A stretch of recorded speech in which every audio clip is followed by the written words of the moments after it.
And again, with the work that we're doing now, we want to lead people in the right way to know what type of therapies are right for them, how long do they need to wait in therapy, how does it work with the medication, to know that they're on the right track, and if not, to know when they need to look for other options. Okay, the first question is, does coming to you mean that I stop my medications? A very, very good question. Now, we want to understand this very, very clearly. First of all, somebody who comes to me, whatever they're taking, they need to keep on taking. We have to understand a little bit deeper. In treatment, what are we trying to accomplish? Every single treatment, whether you're dealing with a physical treatment, you're dealing with pain, you're dealing with anxiety, you're dealing with a trauma, you're dealing with OCD, what are we trying to do? The real way and the only way to solve a problem is to basically prevent the problem from happening or curing the actual problem, fixing it.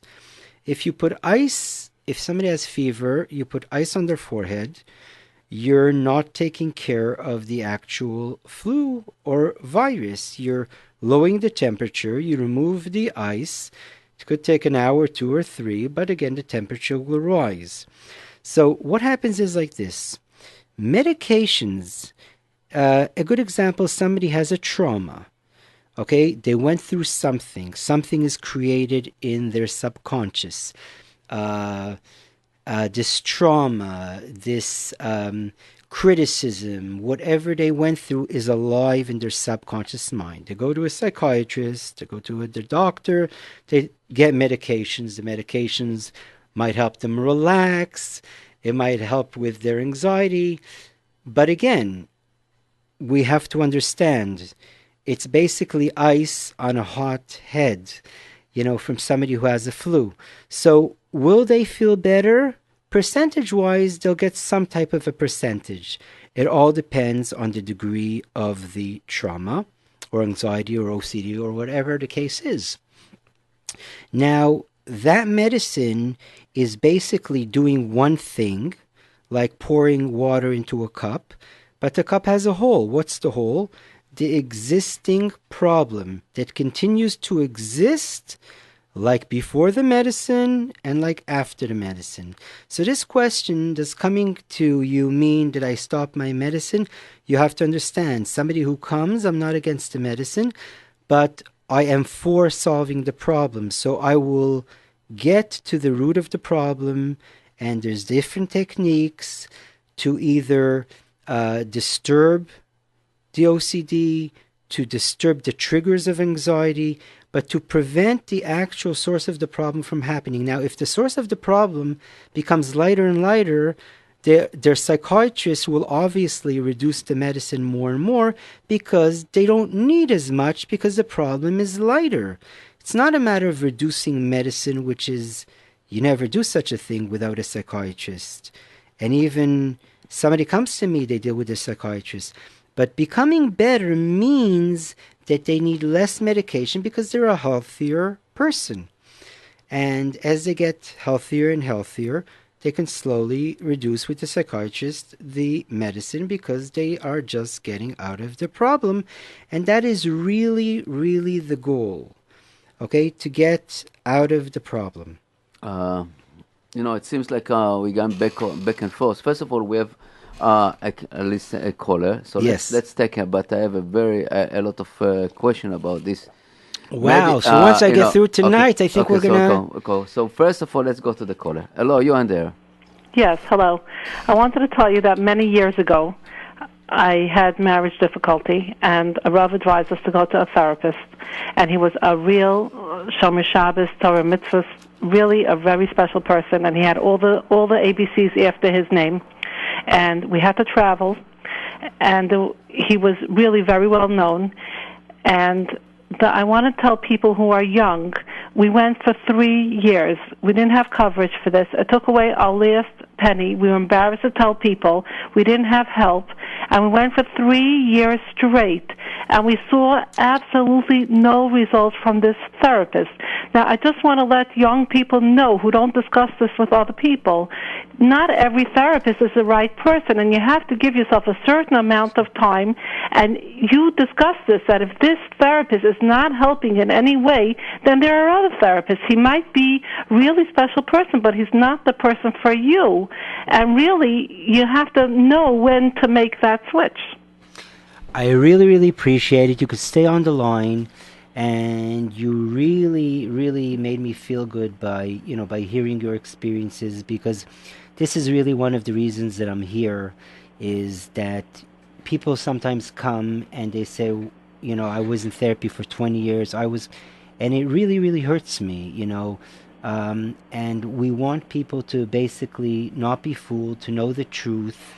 When it comes to any type of treatment, they have to begin to see results.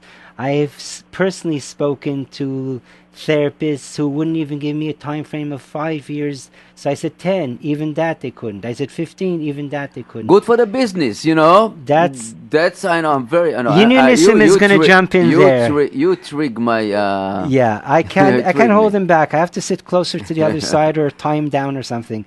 But the thing is like this.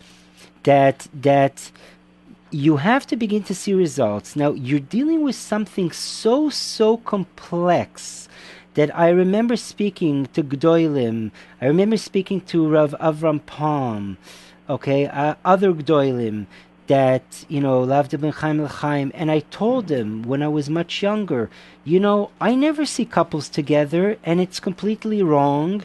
And I know the world might do it in some way, but if you really know what you're doing, and Rav Palm, Alav Shalom, said to me, he goes, yes, like Aaron HaKohen. Aaron HaKohen would go to one person. When you have two people in front of you and you want to do a surgery, which my work is like a surgery, you got to figure things out. There's no right and wrong. You got to know exactly what's wrong. You got to know there's no right, there's no wrong. How am I going to fix this? Sometimes before therapy, there's so much negativity that I'll work on it with hypnosis to get rid of negativity before I even start the therapy. Now, if somebody doesn't do that, no matter what instructions you'll have, it's not going to work. Some people, like I always say, are going to tell you it's going to be worse before it gets better. These are misleading people. Like you say, and I'm so happy you brought it up, you have a very big schus chesed, because you're leading people the right way to know. I'm eclectic. I'm not sticking to one way. If it works, I tilt my hat. Okay? If it works, and you gotta see some type of results literally within weeks. When I say 3 months, that's a real maximum. You gotta see results by me. You want to wait, you want to give it a month? Fine. I like to give it 2 to 3 weeks to begin to see something. A month is already... You want to say 2-3 months, which is a little overboard, but fine. But there's no such thing as years. That's really, really wrong. And whoever's listening should know that. Like I was speaking on the way here when I got a ride, somebody's on the wrong road. How long will they stay on the wrong road until they realize I took a wrong turn? And you need the right shaliach, and it's very hard, and my heart really bleeds for the people, because it's not their business. And I know in life, in different professions, when you go to somebody, you feel helpless. You don't know what's going on. They're good, they're not good. It's just what you heard. You have to go according to the results with the big doctor, Malach Rafal. He's the one, like we had a talk with Nissim. He's the one who's basically, I'm a shaliach. And if it's not the right shaliach, it doesn't go this way. Okay, so thank you so much for calling. You're welcome. Thank you.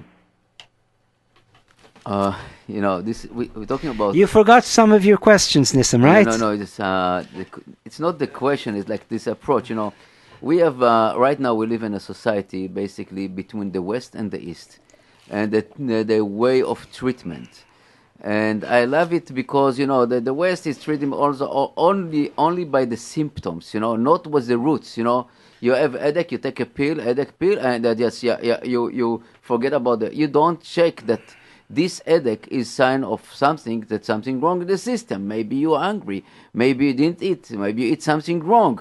You have something that, and this is the point here. People have some kind anxiety and stuff. Let's find something that can, so what happened? Give Ritalin. The kids is a little bit overactive in the school. Yeah, Just give him yeah. drug. The pharmaceutical companies industry are paying a lot of money To try to find us. to find us. With all this kind of the people.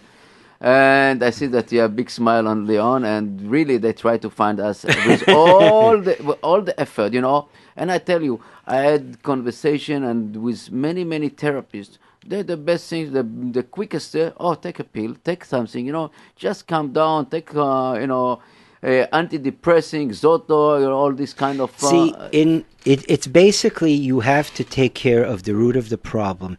Even medicine, in medical terms, somebody has, they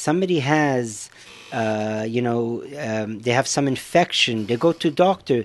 That medicine gets rid of the root. Here, psychologically, you can't treat the symptoms because whatever's causing the problem will continue to cause it for life.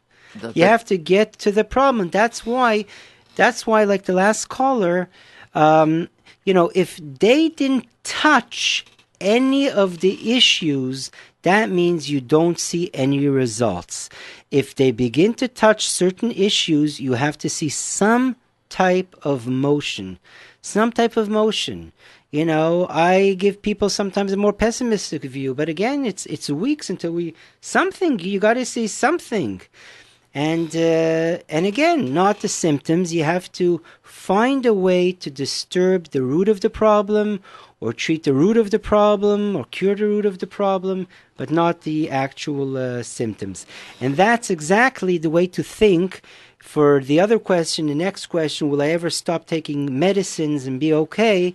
So yes, if the root of the problem, or in a deeper sense, sometimes somebody has a predisposition, which a lot of therapists listening or people out there who are on medicines, yes, I have chronic anxiety, I have a predisposition for light or mild depression, I have OCD, I'm taking medicine for that, yes.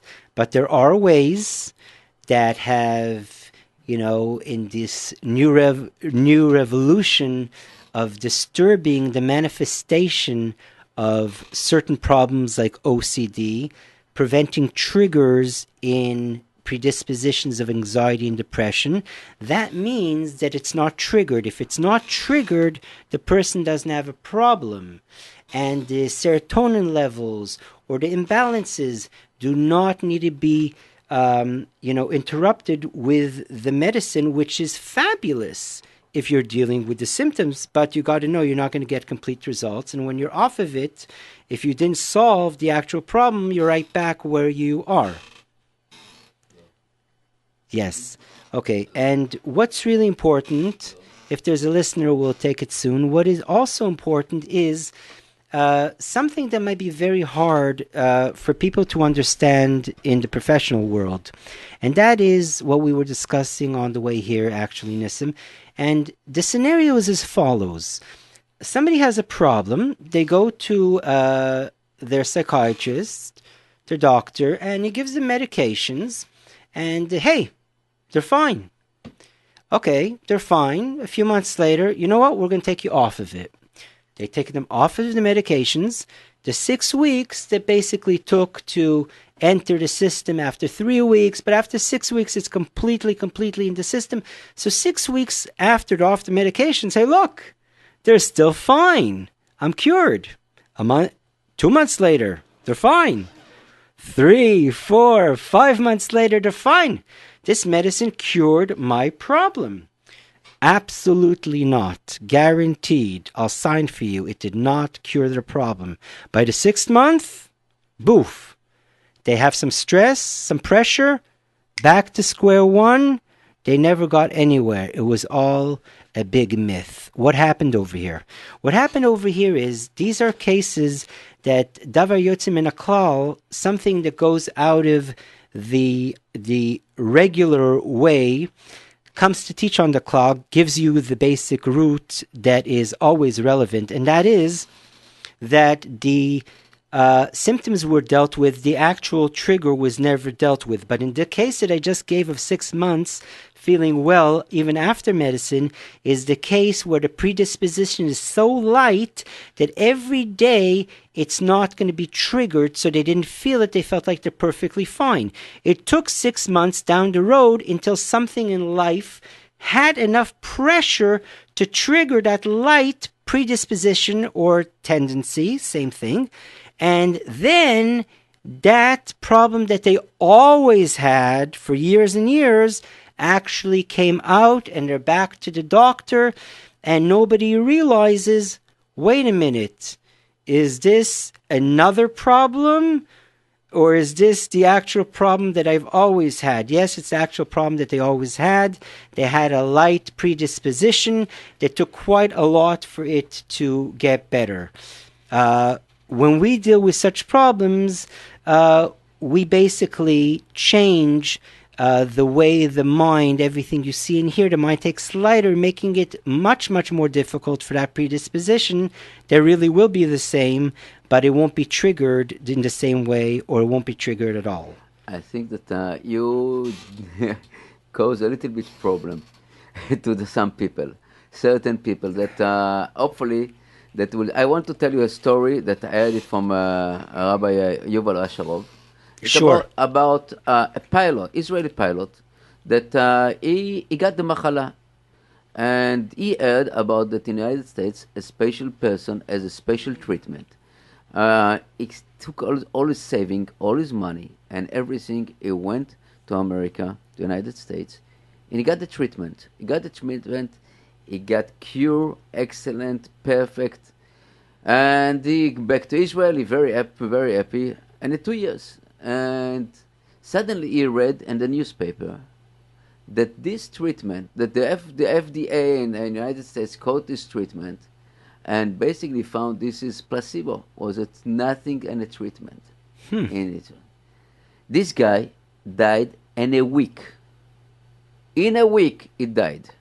Shows us how powerful is the brain, and what is the power of the, in Hebrew call it ratzon, the willpower of this. It's amazing story, and I found it very, very stunning to see it and to show the people that we can control everything.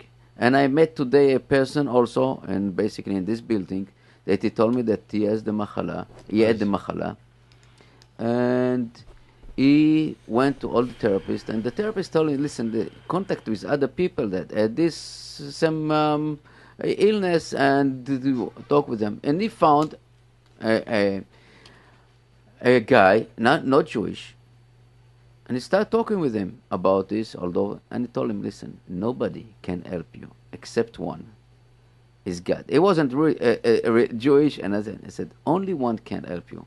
It's only God can help you and take you out. And Baruch Hashem, this guy went out, and it's amazing what HaKadosh Baruch Hu and with our power, our willpower can do.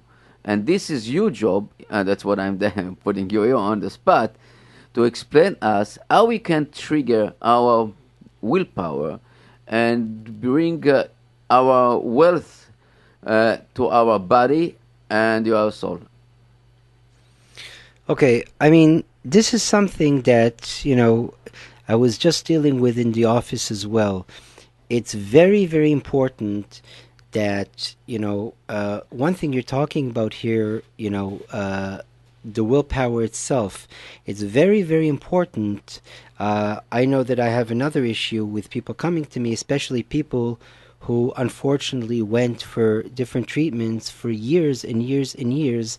They have to believe that, yes, Hashem, number one, He wants you to be well. Hashem is in charge of the treatment. How fast will the treatment go? He wants you to be well. If you are well, if you take care of your anxiety, if you take care of the issues, you could be a better Oved Hashem, and you can accomplish your mission in life. And that's really, what Hashem wants. And of course, somebody who is, optimistic, is much easier and to work with. In fact, that's necessary. You're speaking about something that is, the power of the mind. This is a topic, I don't want to get into, but I will give you a reference. In terms of, there is a clinic, it's called the Simitons. This was many years. You'd have to look it up, see if they're still around. They deal specifically with this topic, with these two people who were sick, and they deal in terms of the subconscious mind. And if you would look at the percentages over there, they're mind-boggling. I don't like to speak about this publicly because I don't deal with this, but there is the power of the belief is extremely strong. If somebody believes they're gonna live, they're gonna make it, this makes a very big difference. Isn't the what do you call this? The word hypnosis doesn't trigger the power of the mind? We're dealing with the subconscious, but you're dealing with two different issues. You're dealing with an issue of belief and an issue of motivation that in itself a person it's very important in terms of getting better. Then you're dealing with actual problem. So in other words, if this person has the right shaliach and is being treated with something that has a nice percentage of results, and he has the belief Hashem is going to help him, and he's optimistic, so then you have these two, the combination of both of these things together. So again, like always, we're always dealing, me and Nissim, in all these issues, we're dealing with two things. I'm dealing with the treatment. Of course, you need to know, I'm a shaliach, you have to know. I'm dealing with the actual getting to the root, so that will compare to Nissim's a doctor that's not just a placebo. And you have the part of the belief. So Nissim gave an example of not having the doctor at all, just the belief. An example where, yes, that the person's belief can be, I have stories of Rebbes, of different things that are unbelievable stories. The person's belief is very, very strong. You need a combination of a shaliach and a combination of the belief, and together it makes it even more effective. Yeah, that's what I understood, that basically that when you find the root of the cause and just put it aside and give the person basically the power of continue. And just yeah, but that's again. Let's say we're going to look at the overall percentages. So I mean, if that would be the case, a person wouldn't even have bchira. A person would, everybody's going to believe in Hashem. Everybody's going to be cured from all illnesses. Mashiach should come, and we're all. We all. It's not even we big believer and bnei ma'aminim v'bnei ma'aminim. We still have I would say that the Amalek with us, the doubt moment for us, or the sadness. Sometimes you feel sad, sometimes you see it. It's not something, but we. My perspective is basically that everything is for good. And what happened to me, even just it's a painful. It's something that very sad happened to me, or something like this. I know that right now I am in a position I cannot judge this position. And I know this is good for me, but I don't know how. And later, I will understand. I will try to understand what happened to me.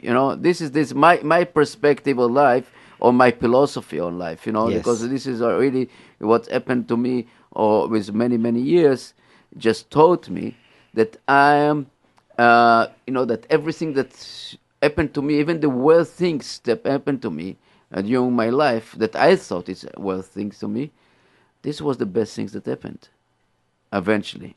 Yeah. And this is like my perspective on life. But let me remind our dear listeners that I know, in fact, that you have a lot of questions and a lot of issues about this.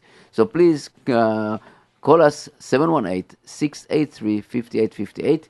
I know that some of you just tried to call us. I don't know what happened. So try to call us because the line was busy. So now, I don't know, maybe it's collapsed. Try again, 718-683-5858, or text us by 347-927-8398, 347-927-8398. I want to, maybe I'm cutting you off, but let me, I had a vote last week on a simcha, and one of the phrases that the father-in-law phrased the Khatan is an yeshiva boy, that he is never late to the tefillah.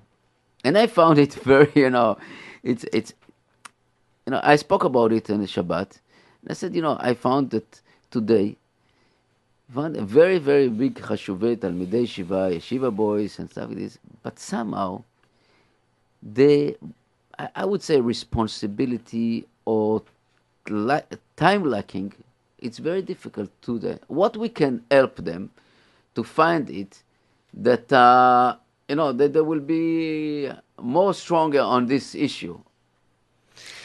I mean, the first thing is to know if there's anything preventing it. It's like people sometimes ask me, I want to have a better memory. So when it comes to that, or I want to have more energy. So when it comes to that, what is disturbing the memory? That's what we deal with. What is disturbing the concentration? Anxiety is going to drain the system, make somebody tired. So the first thing is to know if there's other things that are taking the person's mind off of the time schedule and the learning and the davening. Is there something like that? That's the first thing. In these type of situations, I like to see the whole entire picture. There is a phenomena, though, that based on shavlechem mashkimekum machrei shevet keniten ochlei lechem atzayivim keniten ledidoy sheina, that you have people like they're going to learn 20 hours and then they're going to hardly sleep, and then they'll sleep in the next morning, and you have some people that are not going to be consistent, and they're going to have their ups and downs. And I remember many years ago, those people who come to Koilot Yeshiva, they come on time. They go to lunch on time. They spend the whole lunch time, but they come back to learn on time. They leave not later, but on time. But it's consistent. It's very, very important. I remember my Rav Shengarten Alav Shalom. I remember it was always the same, from 5 o'clock in the morning till 12 o'clock at night, from age whatever. He started age 3. I don't know when his Seder afterwards became later, but till he was 94 years old. And I remember Shabbos was Medrash, Chumash and Medrash. Motzei Shabbos, I was asked to go get the mail. That was a Seder. Havdalah, and then the mail of the week, to relax, to look at a Jewish paper, and to just, relax, sing Motzei Shabbos song. But it was consistent year after year after year after year. That consistency is important, even with the breaks, even with the way he would light and the waiting the half an hour and the Rebbetzin sitting next to him as he's watching the candles. But it was such a consistency, like a machine.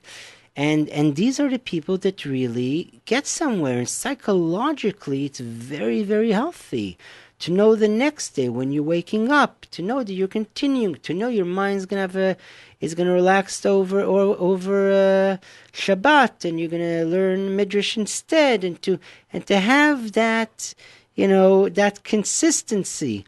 Summertime, he will go to Israel, learn at the Kabbalah yeshivas. And to have that consistency is really how to really get somewhere. And you have to know if there's something disturbing that. That's the first thing. Okay. So we just went to a little bit on again a Tangent. different topic, but I don't know why my observation with this, and I tell you I spoke about it a few times. If I had a business meeting with very important with a millions dollars of contract, I would come 10 minutes earlier, right? And I don't understand these yeshiva boys. This is people that very believe it. That, as you say, to the seder they coming to the lunch they coming at the time. Why not to come to the tefillah at the same time?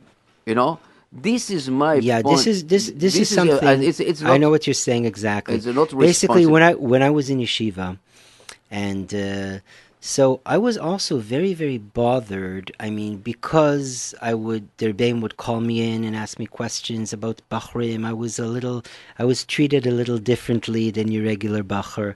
And to me, I can come, I can go, I had freedom. In fact, I was seeing people in between starim when I was learning with the Rav, Alav Shalom. And I was very bothered because I saw at 10 o'clock the Meshgiach is standing, with his arms. I mean, you can't see me, but my arms are like crossed, like, somebody's like... And I was thinking to myself, wait a minute, every word of Torah is like diamonds, billions of dollars. So like, why is there a guard to see who's late when it's billions of dollars to learn? It's sort of a little bit of a contradiction. In fact, how could you be so excited when somebody's watching to make sure you're not a few minutes late? I mean, you need to have a seder in yeshiva. You need to have it organized and that. But that is something that I think needs to be. I know when Rav Palm was Rosh Yeshiva, the boys in Torah V'das really had a special name, and because they have a really good example. And I think, to have, we have special people out there, and I think it's very, very important, especially in our generation, which I see it all the time, much different than, especially the years we're facing now, much different than it used to be. A tikkun in Amunah is the main thing nowadays, and you need people who really live it, people who basically just looking at them, seeing them. I spoke to a big Rebbitzin recently, and I told her, says straight, just somebody, being around you, seeing you, is important. They need that ira shamayim, not the learning, but they need that. What this moment is never going to come back. This day is never going to come back. I can daven mincha tomorrow, but it's not this mincha. I got to give it all I got. The Sfarim of Avigdor Miller, diamonds. There's diamonds out there. Moedim. To make sure to answer men, there needs to be ira shamayim. It needs to be somebody. People giving drushes who themselves are living it. Nikarim divrei emes. When you had somebody, Alav Shalom, like Rav Palm speaking, it's not the content. It was how he said it, how he lived it. I remember from Montreal in a small Arizal shul, Rabbi Greenglass went up to get an aliyah. And the way he said the brachas of the Aliyah would literally change my life till today. He made the same brachas like we make. But the ira shamayim, the anava, the glow. And really we need examples, not of big drushes, not of like when I was by the levaya of... now we had the Yortzeit on Sunday of Chavrusa of mine, a dear, dear friend, the Redzina Rebbe, Rav Yaakov Leiner, Alav Shalom. The ira shamayim, the respect, the kavod, the brias. These are things that when you see somebody with it, Rav Sheingarten, my Rav for 14 years, when you see the Ira Shamayim, you see what learning means, you see the eyes lighting up as if they just became a Baal Tshuva 2 weeks ago. You see that is catchy. That spreads. Just like Rav Palm was, all of a sudden people are giving such compliment to Bachrim in certain yeshivas because of the Rosh Yeshivas, because of the way they're noyeg, more than the knowledge, more than Musar, but they are tzaddikim. You went to Havdil ben Chaim L'Chaim. I spent 50, 60 Shabbosim in Tosh, and you see how people act. There's also a Rav in Woodburn. I remember going there for a minyan once or twice, and the Bachrim coming, one gives me a chair, one gives me a siddur, do I need a drink, do I need a coffee, I was so amazed, and then I met the Rav, and then I saw, they're giving taught Ira Shamayim and the way to behave, and there's Slavis and learning. Obviously, this is what affects people, and this is more of what we need. And I hope this answers your question, Nissim. Yeah, it's answered my question. But that's really what I feel. It's really, and this is something that I really always think that. But my question is, what we do with now teenage boy? Now we go to teenage boy that coming to you, and the parents don't know what to do with him. Very late to the. Okay, look. So again, number one, we're speaking. Again, to clear it, and you're listening to Dr. Barav's psychotherapist and doctor of clinical hypnosis. Feel free to call the station at 718-683-5858, or you can, it might be better to email us. Something might be wrong with the phone. Or you can call my office, please, at 718-621-2179. We're basically talking about two ends, okay, two extreme. One extreme is going to be, yes, this generation is probably at the end of all generations, and from the last of the years that the pgam is being fixed, hopefully, but there is a major problem in Ira Shamayim, in Akaras Emes, that I've never in my life experienced than the past few years. The things I've seen, and it doesn't matter how much you know, doesn't matter who you are. What is necessary, I think, and I did hear this in Beis Yaakov, which I was very impressed. I won't mention names, but they did get some speakers, one that is, people who live it. It's their life. I was on vacation. I took the names and numbers of some of these, famous speakers. And it's not just a matter of speaking nicely. Somebody hears you. I don't mean to just compliment you, Nissim, but, when I was in the car and I had my son in the car, I said, look, he really means what he says. He's a Shem Shamayim. He means it.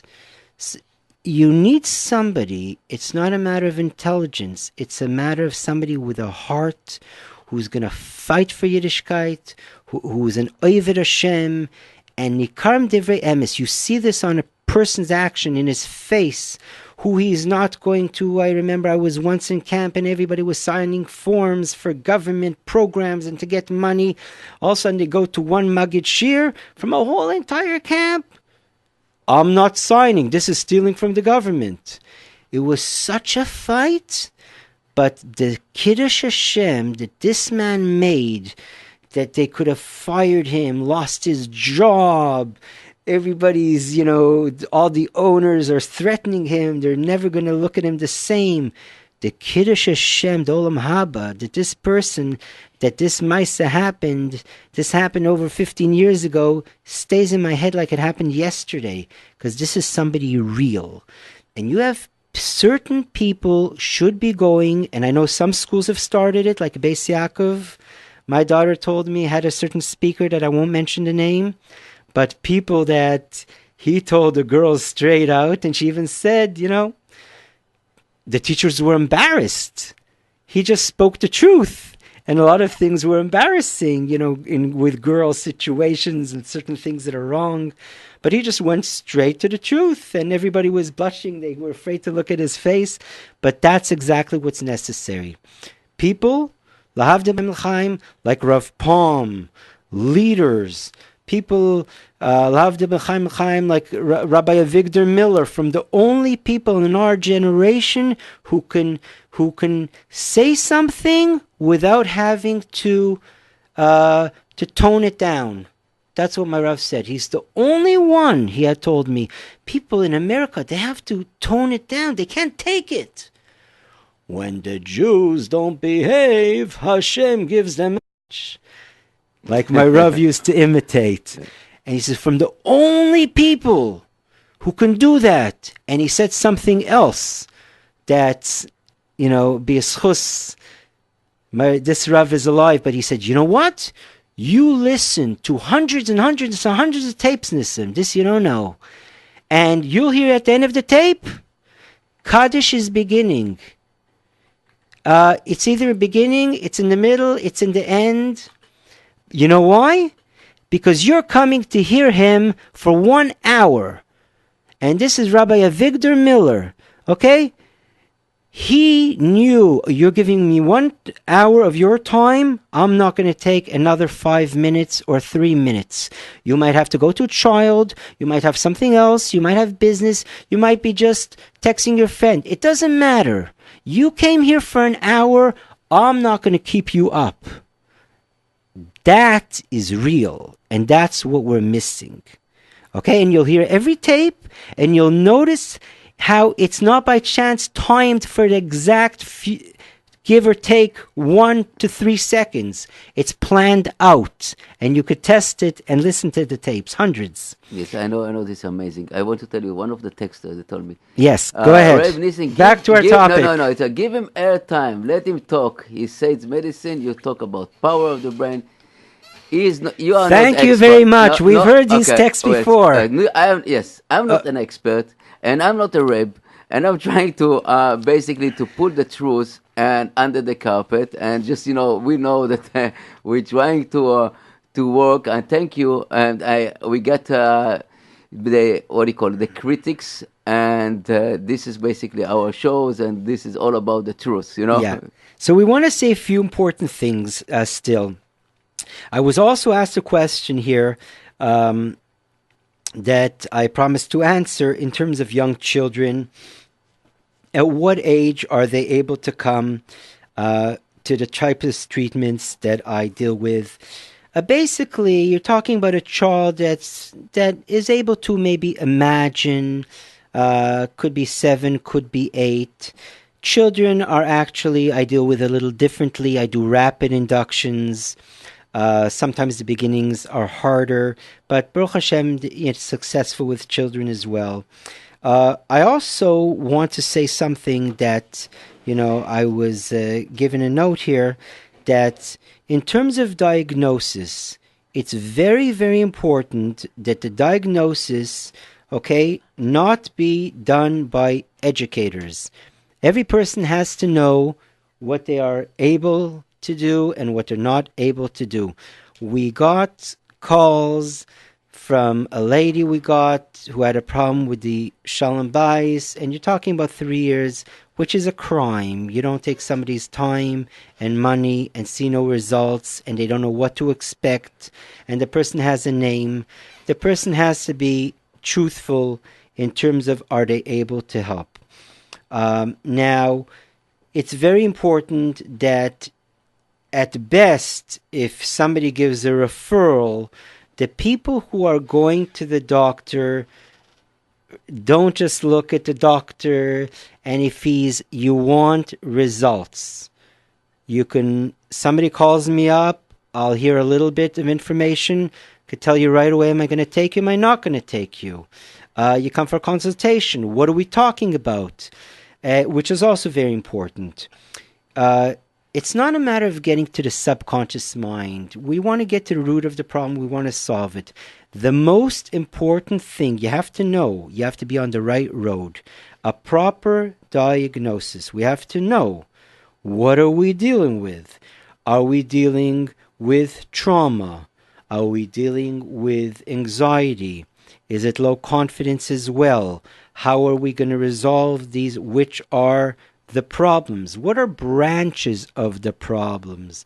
Somebody today, a client, okay, there has problems socializing. So he can go to a therapist for 10 years, for 20 years, learning social skills, which is, I said, uh, it's totally ridiculous because the person went through a trauma which knocked him down. So right away, it's going to create all these other symptoms, especially socialization issues.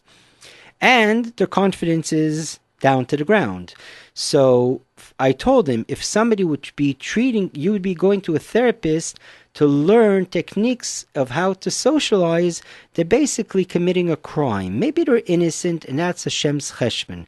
But down here, I can tell you that it's so ridiculous, it's so ironic, it's completely out of reach.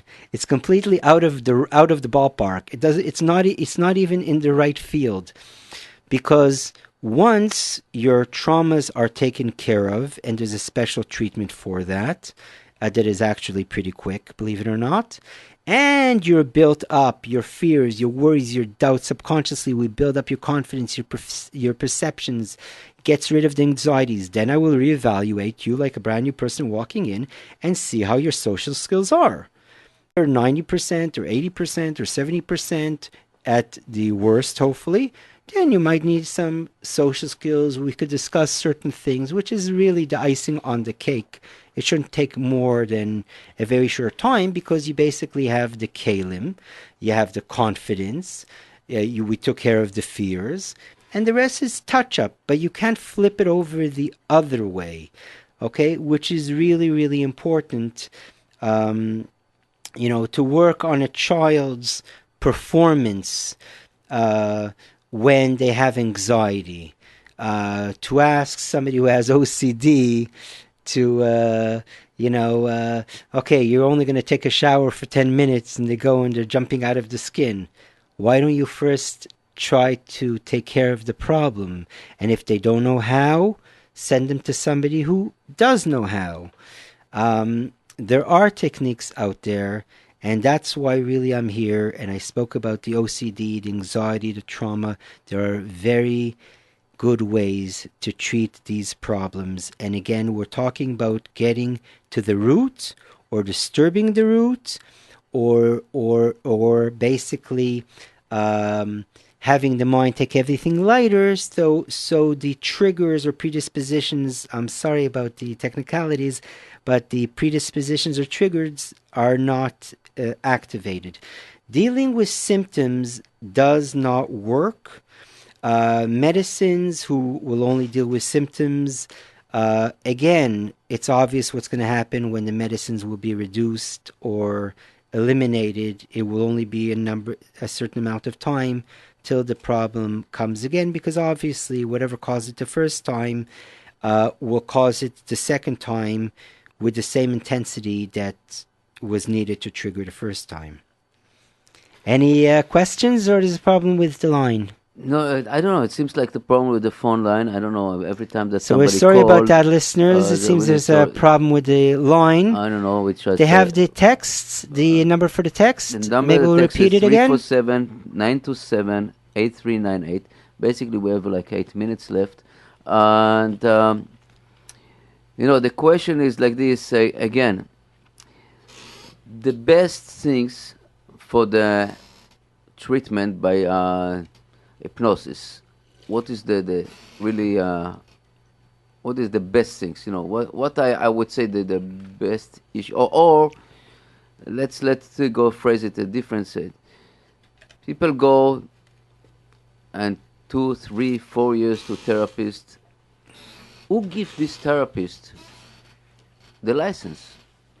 This is my question. Really, my question is this: you go to a doctor, supposed to be treating you. It doesn't matter in the physical world, just regular physician. And you go to the doctor, and you don't see any results. You go to a second opinion, right? And that's exactly what has to be done here. The problem is, I think what is really on your mind is that, yeah, somebody goes to a doctor, it doesn't work, they go to another doctor.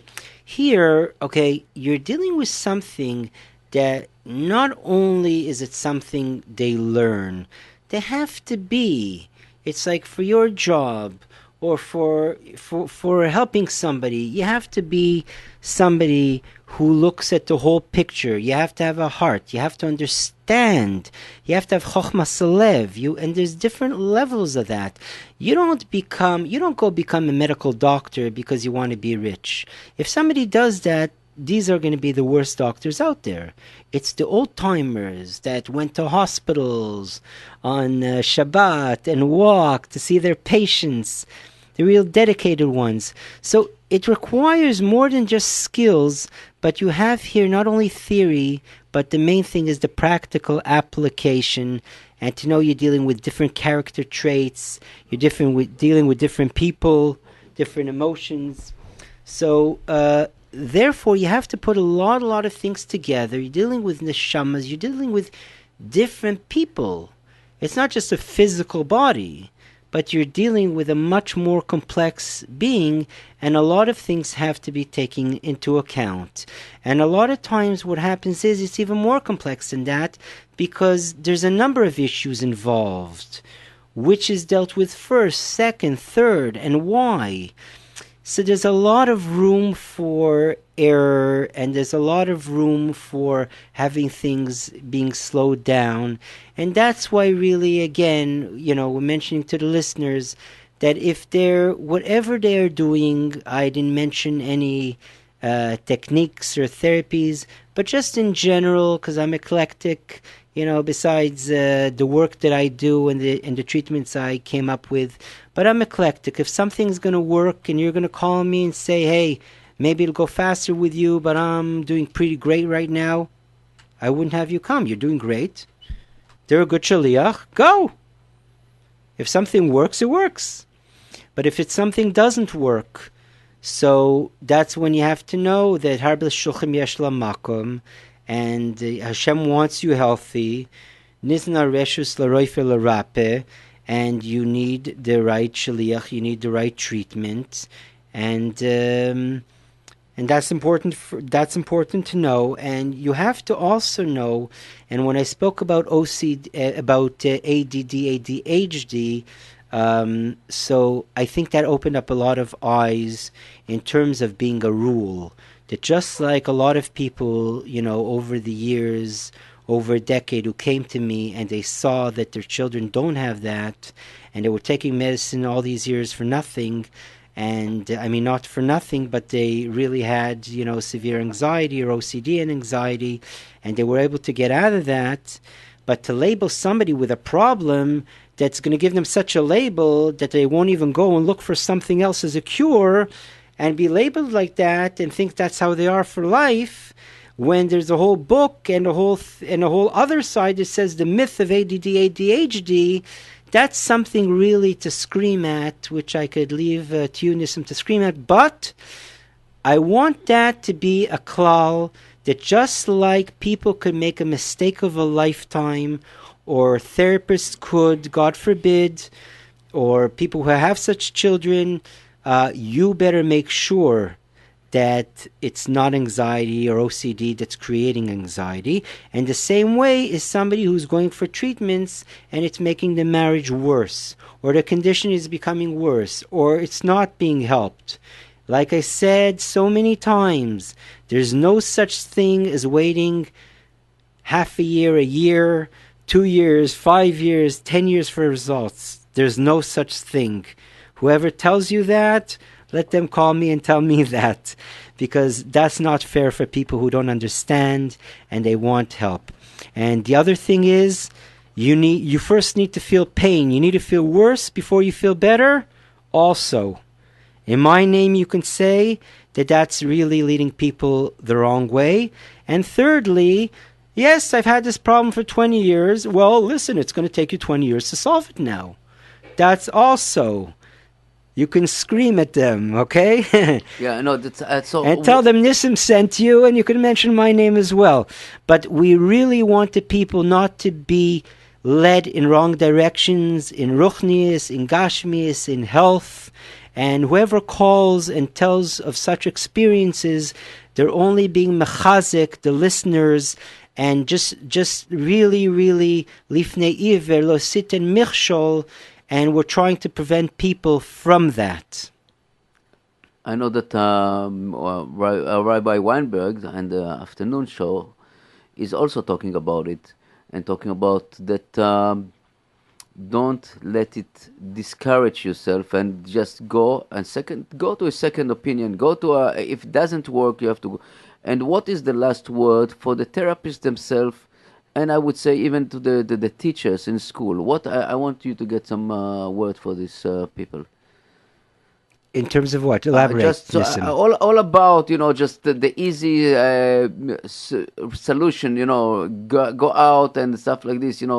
I know that many teachers recommended to the parents, go to the therapist. You need medicine. You need this, and the parents also sometimes is so under pressure from the society around it to give the kids medicine and stuff like this. The first and most important thing, and a lot of times people who call me, I encourage them, they need, to sit down an hour more, a proper diagnosis. What is happening here?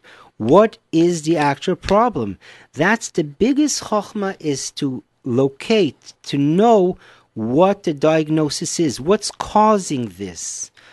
Because or else you're going to be blind, whether it's medicine, whether it's this, whether it's that, whether it's therapy. It ruins people's lives. It drains their money. A proper diagnosis of what it is. And if the diagnosis is correct, you can take, like I say for the consultation, could I bring my doctor? Could I bring my aunt? She understands this. Sometimes we have 5 people in the consultation. I always encourage that, and I also encourage that whoever refers somebody, you don't have the person themselves with an old grandmother going there. You have some intelligent people who understand. A life counselor like we have over here. You have somebody who understands, who deals with people like yourself, Nissim. So you bring a rabbi who's a little bit aggressive. You can bring people to the consultation. It'll help. I like to have as many people as possible because I don't like to explain myself, because it's a whole sugya. And if that consultation is correct, they begin to see results.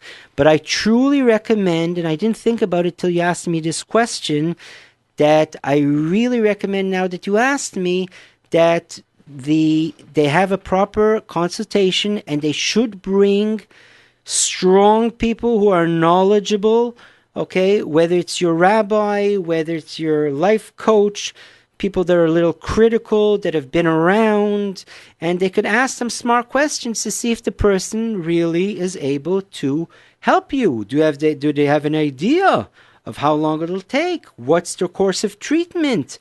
So you're not in the dark, like you're dealing with something important. You bring your lawyer. You want to be protected. So I think that's one topic we didn't deal with yet, and that you go into the consultation and you're protected. You're with people who understand more than you. You're in the problem. And if that's possible, then it's great.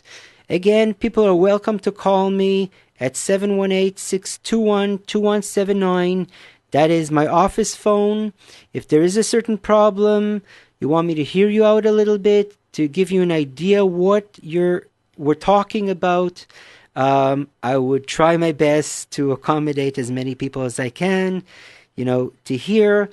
But those people who are already in certain situations, it's very important to have people who, to go to the consultation, to see that they're led in a certain direction. And again, give it 2 months, 3 months, you must begin to see results and not be led in the wrong direction.